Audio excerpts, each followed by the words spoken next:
Olha, no mundo moderno, o físico vai ser cada vez mais substituído. Obviamente, a gente vai ter limite. Mas vamos pegar um exemplo muito simples que a gente já está vendo. Papel. Né? O papel cada vez mais, ou seja, a informação que está contida num papel, ela é cada vez mais substituída.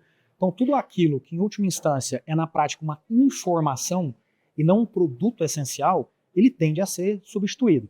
Né? Vamos pensar na voz. Antes você tinha que me ouvir. Mas a voz nada mais é do que informação. Hoje eu posso te mandar um áudio, que nada é mais do que um processo de digitalização. Então, tudo aquilo que for informação propriamente dito, ou que for um serviço que se assemelha muito a uma informação, isso com certeza vai ser substituído.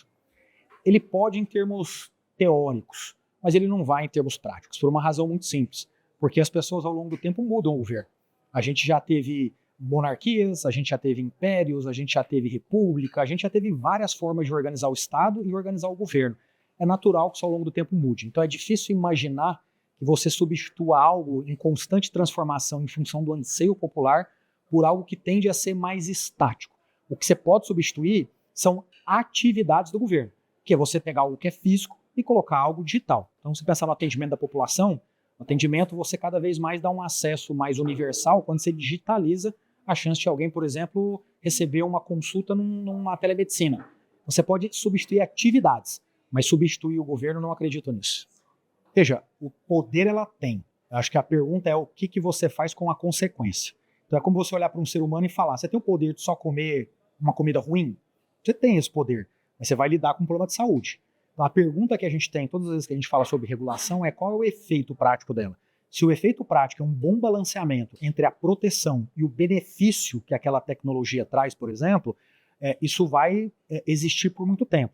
Se for um efeito danoso, ou seja, um efeito em que você ou prejudica a pessoa ou prejudica o benefício, automaticamente você vai ter uma revisão logo na sequência. Então, poder o Estado tem, mas esse equilíbrio de achar o ajuste fino a gente descobre com as consequências da primeira decisão. Olha, a legislação definitivamente não está preparada. Mas qual é a notícia boa? A notícia boa é que as decisões do judiciário cada vez vão mais na direção daquilo que seria o preparo, e os projetos de lei, os principais projetos de lei no Congresso também vão nessa direção. Então o que a gente poderia dizer é o seguinte, o presente não está, do ponto de vista legislativo, 100% preparado, mas a jornada está indo na direção correta.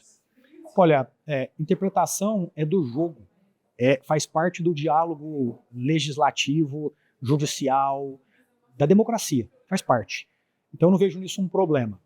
A pergunta é se a gente tem instrumentos para em algum momento o Estado, ou seja, nesse caso aqui o judiciário, tomar uma decisão de qual é a interpretação que deva ser usada.